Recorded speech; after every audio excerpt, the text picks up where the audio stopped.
Hello friends, तो हमने पढ़ लिया था प्रेजेंट, इंडेफिनिट और कंटिन्यूस। आज हम पढ़ने वाले प्रेजेंट परफेक्ट के बारे में। आइए देखते हैं। जब आपका प्रेजेंट परफेक्ट टेंस होता है तो उसकी पॉजिटिव जो सेंटेंस होते हैं उनकी स्ट्रक्चर क्या रहती है। देखिए, सब्जेक्ट आता है अपना, है जब आएगा और मेन वर्ब की थर्ड फॉर्म आएगी। ध्यान रखना, है जब के साथ हमेशा क्या आती है, मेन वर्ब की थर्ड फॉर्म। फिर आता अपना ऑब्जेक्ट। अगर वाक्य क्या हो, नेगेटिव हो, तो कैसे बनाएंगे? सब्जेक्ट लगेगा, है जब आएगा, प्लस नोट आएगा, प्लस मेन वर्ब की थर्ड फॉर्म आएगी और बाद में आता है अपना ऑब्जेक्ट। इंटरोगेटिव में स्ट्रक्चर कैसे बनेगी? देखिए, है जब से स्टार्ट होगा वाक्य, क्योंकि इंटरोगेटिव बनाते समय HV आती है, और फिर आता है अपना सब्जेक्ट, फिर आती है मेन वर्ब की थर्ड फॉर्म और फिर आता है अपना ऑब्जेक्ट। एग्जाम्पल के तौर पे देखिए, she has broken my heart. Has के बाद में क्या आ रहा है, मेन वर्ब की थर्ड फॉर्म। हैज क्यों आया? क्योंकि सब्जेक्ट क्या अपना सिंगुलर है। दूसरा देखिए, they have read this book 3 time. वह इस किताब को कितनी बार पढ़ चुकी है? 3 बार। तो हैज, दे क्या है, प्लूरल सब्जेक्ट है, तो क्या आएगा, हैव, और मेन वर्ब की थर्ड फॉर्म। रीड की फॉर्म क्या होती है? थर्ड, रीड ही होती है।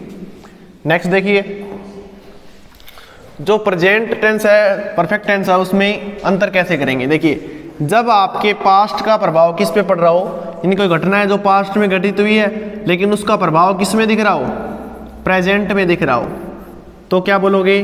Present perfect. तो टेंस कौन सा होगा? Present perfect. देखिए, जैसे आई पास 10th, मैंने 10वीं पास कर ली। लेकिन जब भी आप कोई एग्जाम देने जाते हो तो कोई एग्जामिनर है, वो हिसाब से पूछा है, ये केवल क्या है, 10th के लिए, 10th पास आउट के लिए। तो आप क्या करोगे इसके अंदर? आप बोलोगे आई हैव पास्ड 10th। मैं क्या कर चुका हूँ? 10वीं कर चुका हूँ। आपके जो पास्ट के एक्शन का उसका प्रभाव किस पे पड़ रहा है? प्रेजेंट पे। अगर आपने 10वीं नहीं की होगी तो वो आपको एग्जाम में बैठने देगा? नहीं बैठने देगा। तो आपके पास्ट के प्रभाव का किस पे इफेक्ट पड़ रहा है? प्रेजेंट पे पड़ रहा है। दूसरा देखिए, आई विजिटेड मनाली। अब मैंने मनाली विजिट तो कर लिया, लेकिन जब मेरे इस वाक्य का प्रभाव मैं किसी को बताऊंगा तो मैं क्या बोलूंगा? I have visited Manali. मैं मनाली घूम चुका हूं। I completed the task. मैंने टास्क तो पूरा कर लिया, पास्ट की बात है। जब उसको आप प्रेजेंट पे बता रहे हो तो क्या बोलोगे? I have completed the task. Next देखिए, एवर हो गए, जो एडवर्ब हैं, ये आपको किसको शो कर रहे हैं?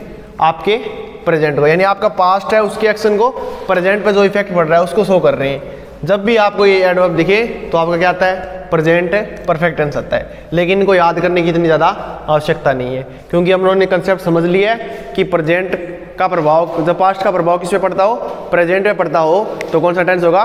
प्रेजेंट परफेक्ट होगा। देखिए, ऑलरेडी ये सभी हाल ही की सिचुएशन, यानी पास्ट की घटना को अभी बता रहे हैं। पास्ट की घटना को जब वर्तमान में बताते हैं तो क्या आता है? प्रेजेंट परफेक्ट आता है। देखिए, एग्जांपल देखिए, I received a letter from her yet. मैंने उससे लेटर प्राप्त किया। तो क्या करोगे इसके अंदर? आपने उससे लेटर प्राप्त कर लिया है, वो तो पास्ट की घटना थी, लेकिन आप अभी बता रहे हो ना, तो वो किस पर प्रभाव पड़ रहा है? प्रेजेंट पे। तो क्या बोलोगे? I have received a letter from her yet. I didn't send the parcel so far. मैं इस पार्सल को और आगे नहीं भेज सकता, बहुत बार भेज दिया। तो आपने पास्ट में घटना कर ली, लेकिन बता रहे हो कि मैंने प्रेजेंट में इस पार्सल को बहुत बार भेज चुका हूँ। तो आप क्या बोलोगे? पास्ट का एक्शन है, प्रभाव किस पे पड़ रहा है? प्रेजेंट पे। तो बोलोगे आई हैवंट, यानी have not send the parcel so far. मैं इस पार्सल को और ज़्यादा भेज नहीं सकता।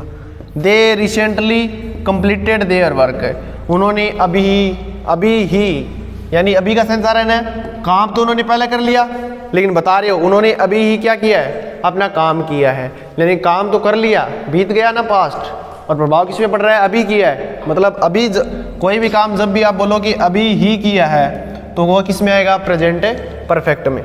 जैसे देखिए, दे रिसेंटली, यहाँ पे क्या है? They have recently completed their work.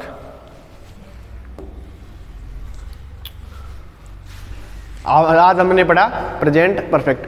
Video अच्छी लगी तो वीडियो को लाइक कीजिए और चैनल को कर लीजिए सब्सक्राइब। नेक्स्ट पढ़ेंगे अगले पार्ट में। Thank you.